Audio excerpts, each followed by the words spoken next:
samý typ, ale nikdy jsem ho nezkoušela dělat v češtině a jsem slyšela dost, že vám může vyjít jiný výsledky a může to být tím, že ty otázky jsou jinak formulované, samozřejmě, ale taky tím, že ten mozek vnímá trochu jinak v jiném jazyce třeba. Pokud vůbec nevíte, o co jde, já se vám to zkusím nějak přiblížit, i když teda asi nejsem ta pravá osoba, co by vám to měla vysvětlovat. Ale v podstatě tenhle test vám řekne, jak váš mozek vnímá a zpracovává informace. A podle toho se pak můžete nějak zařídit. Já vím, že třeba před lety jsem se k tomu hledala i další informace, třeba jak to využít, abych se lépe učila, abych se lépe pamatovala informace a tak dále a tak dále. Tak jo, a asi začneme jinak a pokud si tenhle test taky uděláte, můžete mi do komentářů napsat, co vám vyšlo za tip. Tak já musím začít nahrávat teda. Doufám, že mi vydrží baterka teda mobilu. Takže osobnostní test zdarma. Je to teda pod stránkou 16personalities.com. Okay. Tak, trvá méně než 12 minut. Odpovídejte upřímně, dokonce i když se vám odpověď nelíbí. Pokuste se vynechat neutrální odpovědi. Já předpokládám, že mi to zabere víc než 12 minut, protože budu ty odpovědi nějak vysvětlovat. Tak jo, jdem na to. Těžko se dokážete sami od sebe představit cizím lidem. Jak kdy? V určitých situacích ano, a v určitých situacích, když už mi to přijde, že to je extra trapný, tak radši já se představím. A já bych řekla, že nesouhlasím. Často se zamyslíte tak hluboce, že ignorujete své okolí, či na něj zapomenete. Výjimečně. A pokud na mě někdo mluví, tak ne. Souhlasím. Na e-mailové zprávy se snažíte odpovědět co nejdříve a nesnážíte, když máte v příchozích zprávách nepořádek. Nepořádek mi nevadí ve zprávách. Dokážete zachovat klid a soustředit se i pod určitým tlakem. To sice ano, ale zároveň takhle, jako dokážu pracovat pod tlakem, ale není mi to příjemný. Dokážu se nějak soustředit, asi ano, dejme tomu, jo. Obvykle sami od sebe nezačínáte rozhovor. Jak říkám, obvykle asi úplně ne, ale pokud ta druhá strana nezačne, tak radši já začínám, aby to nebylo ještě víc trapný. Já dám neutrální odpověď. Málo kdy něco uděláte z čisté zvědavosti. Nesouhlasím. Další. Cítíte se ostatním nadřazený. To je teda otázka. Já bych řekla, že asi ne. Záleží v čem. Mít věci dobře uspořádané je pro vás důležitější, než se umět přizpůsobit. Ne. Obvykle máte hodně motivace a energie. No, tak to nevím, to bych úplně neřekla teda.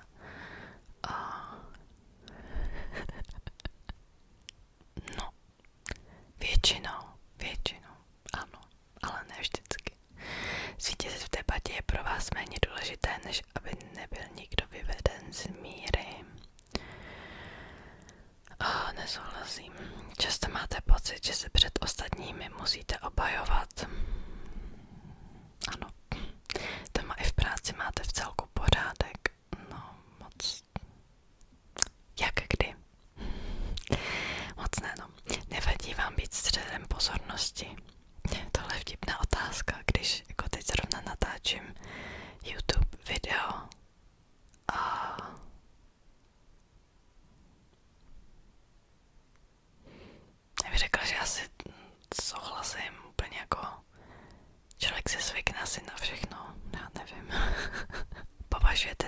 za praktického než kreativního. Ne. Druzí vás málo kdy vyvedou z klidu. Dejme tomu. Své cestovní plány obvykle dobře promýšlíte. Zase jak dej většinou, jo, abych řekla, že ráda plánuju dopředu. Často je pro vás těžké pochopit pocity druhých lidí. Nesouhlasím. Vaše nálada se může velmi rychle změnit. Taky úplně ne, bych řekla. V diskuzi by pravda měla být důležitější než ohleduplnost vůči druhým. Souhlasím. Málo kdy si děláte starosti s tím, jaký dopad má vaše jednání na druhé. Nesouhlasím. Se trochu protiřečí ty odpovědi, že jo? Trošku. Váš pracovní styl se podobá spíše nahodilým výbojům energie než metodickému a organizovanému přístupu. Ano. Často druhým závidíte.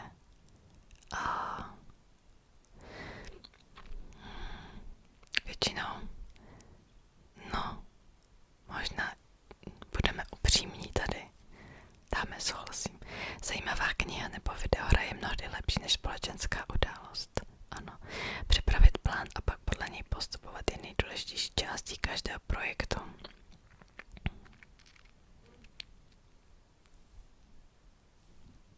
Nesouhlasím. Já jsem si vědoma, že se v některých odpovědích jako úplně protiřečím, ale je to tak, jak to je. Málo kdy se necháte unést fantazí a nápady, nesouhlasím. Na procházce přírodou se často ztratíte v myšlenkách. Úplně ne. Když na váš e-mail někdo rychle neodpoví, začnete si dělat starosti, jste se o něčím nedotkli. Ne. Jako rodič byste byli raději, kdyby z vašeho dítěte vyrostl laskavý, spíše než chytrý člověk.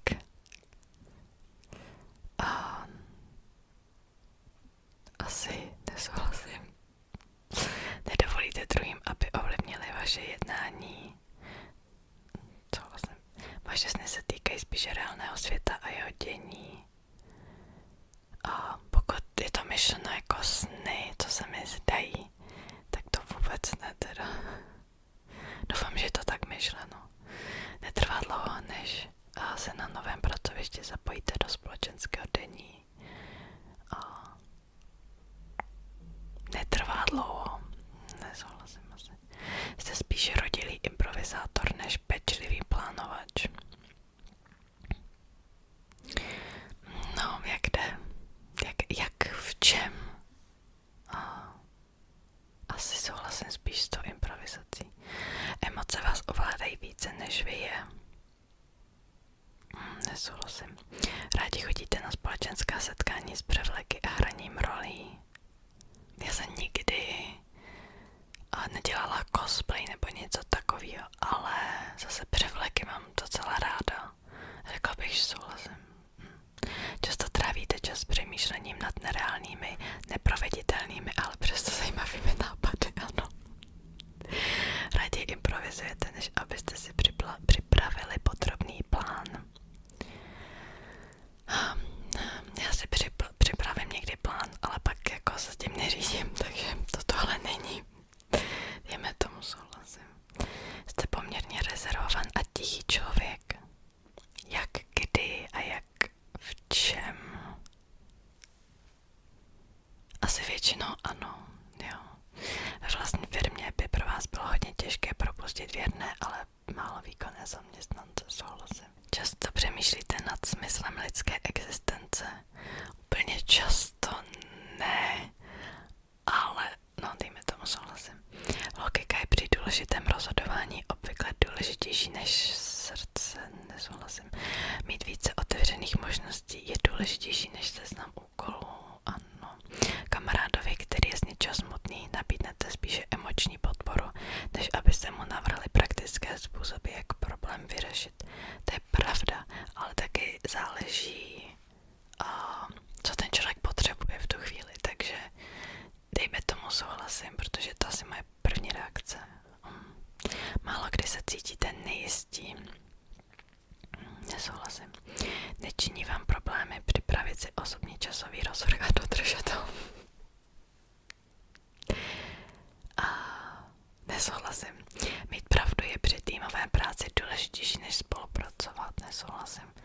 Myslíte si, že třeba respektovat názory všech bez ohledu na to, zda jsou podloženy fakty či nikoliv? Ne. Cítíte, že po setkání se skupinou lidí máte více energie? Ne. Často věci někam založíte? Ano. Tak, asi už jsme skoro poslední stránky, už se brzo dobereme ke konci. Považujete se za emočně velmi stabilní. Já bych řekla, že teď už ano, bývalo to horší. Mysl máte neustále plnou neprobádaných nápadů a plánů. Ano, nepovažujete se za snílka. Nesouhlasím. Zpravidla je pro vás těžké se uvolnit, když mluvíte před velkou skupinou lidí.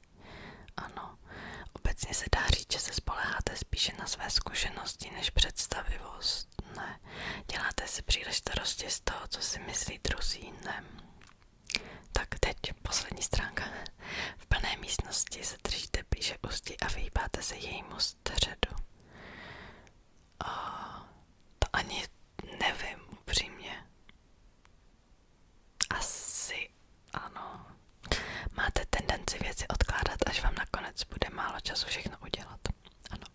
Ve stresových situacích jste plně obav. Ano. Věříte, že je lepší, když vás lidé mají rádi, než mít moc. Ano. Vždy vás zajímaly neotřelé a nejednoznačné věci, například v knihách, výtvarné umění nebo filmech. Ano. Ve společnosti často přebíráte iniciativu. Ne. Tak. Výsledky.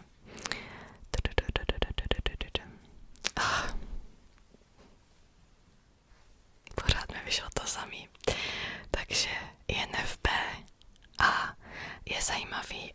Počkejte, já vám to hned vysvětlím. Jo. Takže to Ačko, to je asertivní a pak ještě můžete mít Tčko, což je turbulentní nebo tak nějak.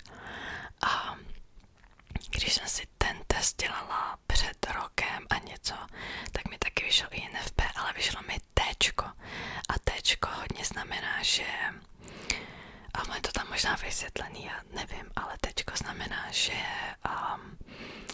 dost jako čerpáte motivaci ze svých neúspěchů a ze špatných emocí. Když to Ačko většinou znamená, že čerpáte motivaci ze svých úspěchů. A právě to Tčko je takový dost, bych řekla i labilní oproti Ačku, což je zajímavý, že tak jako našla jsem za ten rok a půl nějakou stabilitu. Ale stále jsem teda INFP a INFP, jako vždycky.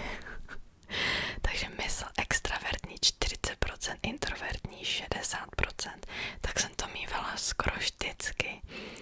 Minule mi vyšlo víc introvertní teda. Vzpomínám se, že úplně poprvé, co jsem si dělala ten test, tak jsem to měla nějak jako 55%, jo, introvertní, ještě jako ten rozdíl tam byl menší mezi tím. Energie, vizionářský 76%, realistický 24%, povaha je více empatická 58%, logická 42%, já to mám dost jako tak na půl, dejme tomu, taktika, plánování 22%, hledání 78%. Já ani si teď nevzpomínám, co všechno to znamená, jak jsem to dělala v angličtině. Tak už nevím, no to je jedno, ono to tu bude napsané.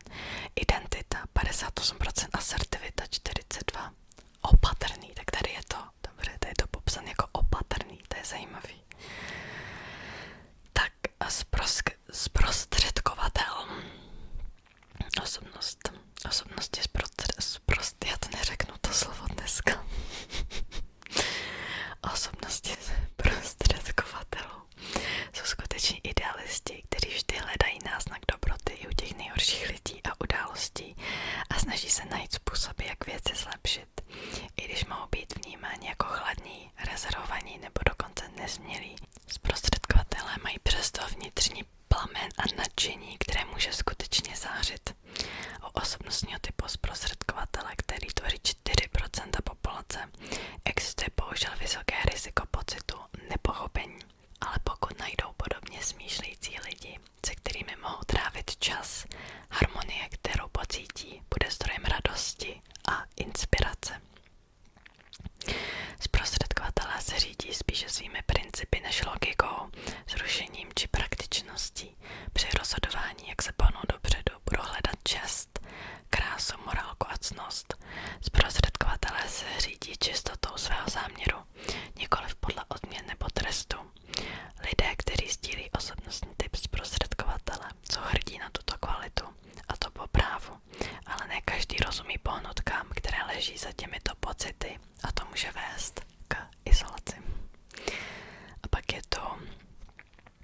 citát od Tolkiena. Není všechno zlato, co se třpytí. Ne všichni, kteří bloudí, jsou ztraceni. Stáří, které je silné, nechřadné. Hluboké kořeny mráz nespálí. Jdem dál. Víme, kdo jsme, ale nevíme, co můžeme být. V nejlepším případě tyto vlastnosti umožní lidem s osobnostním typem zprostředkovatel komunikovat do hloubky s ostatními, snadno hovořit v metaforách a podobenstvích, no to je pravda, a chápat a vytvářet symboly ke sdílení svých myšlenek. Síla tohoto intuitivního stylu komunikace se dobře hodí ke kreativní práci a proto nepřekvapí, že mnoha známými zprostředkovateli jsou básníci, spisovatelé a herci. Pro osobnosti zprostředkovatelů je důležité pochopit sebe a své místo ve světě a poznávají tyto myšlenky jejich projektováním do své práce. To si musela trochu přesednout, už bolí záda tady většinou. A jak když natáčím tady na tom kauči, tak musím být úplně tak jako nakloněná dopředu. No nic, zprostředkovatelé mají talent pro sebevyjádření, odhalující jejich krásu a jejich tajemství prostřednictvím metafor a fiktivních postav. Jazyková schopnost zprostředkovatelů však nekončí jejich rodným jazykem. Mívají nadání osvojit si druhý asi nebo třetí jazyk. Jejich dar komunikace také dobře vyhovuje touze zprostředkovatelů po harmonii a pomáhá těmto osobnostem pohnout se dopředu, když poslechnou svůj vnitřní hlas. Poslední odstavec. Naslouchejte mnoha lidem, ale mluvte k málu. Na rozdíl od sociálnějších osobnostních typů však budou zprostředkovatelé zaměřovat svou pozornost jen na několik lidí, v nejhorším případě na jediného. Přílišným rozkročením by vyčerpali svou energii, co to znamená. To je nějaký divný překlad tady. A dokonce by se stali skleslými a přemohli by je veškeré špatnosti světa, které nemohou napravit. To je smutná zpráva pro přátele zprostředkovatelů, kteří se stanou závislými na jejich nadějném životním postoji. Pokud si nedají pozor, mohou se zprostředkovatelé sami ztratit při svém hledání dobra a zapomenout na každodenní údržbu, kterou život vyžaduje. Zprostředkovatelé však často směří do hloubky, užívají se hypotéz a filozofie více než jiné osobnostní typy. Pokud nebudou ničím omezováni, mohou osobnosti zprostředkovatelů začít ztrácet kontakt, přecházet od režimu poustevníka, nebo přecházet spíš do režimu poustevníka, bych řekl. A to bude vyžadovat značné množství energie od jejich přátel nebo partnerů, aby je dostali zpět do reálného světa. Naštěstí se, jako květinám na jaře, zprostředkovatelům vždy vrátí láska, kreativita, altruismus a idealismus. Odměňující je samotné i ty, které milují, možná ne s logikou a účelností, ale se světovým názorem, který vzbuzuje soucit, laskavost, krásu, všude, kam přijdou. A potom tam ještě, ono to pokračuje, ale to už nikdo nepřeložil teda, protože pak jsou tam ještě vaše jako silné stránky, slabé stránky,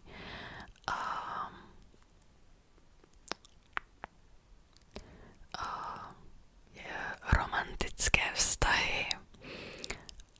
Já už jsem tohle kdysi četla, tak teď nebudu číst, když tohle je české video teda. Jo, právě jaký jste přátelé třeba a jaký byste byli rodiče taky. A taky vaše kariérní možnosti nebo jako kariérní dobré volby, dejme tomu. Což já jsem se tenkrát dozvěděla, že prostě já jsem si vybrala snad tu nejhorší možnou kariéru, jako když jsem to si dělala tenhle test. Protože já nevím, jestli je to tady napsaný. Protože tenhle osobnostní typ prostě vždycky bude jako inklinovat a já jako jsem ji inklinovala dost jako k umění, hodně k takovým jako jak to jmenuje, jako prácím třeba v neziskových organizacích, kde jako máte pocit, že něco aspoň děláte pro ten svět, nebo třeba k takovým jako uměleckým dost kariérám.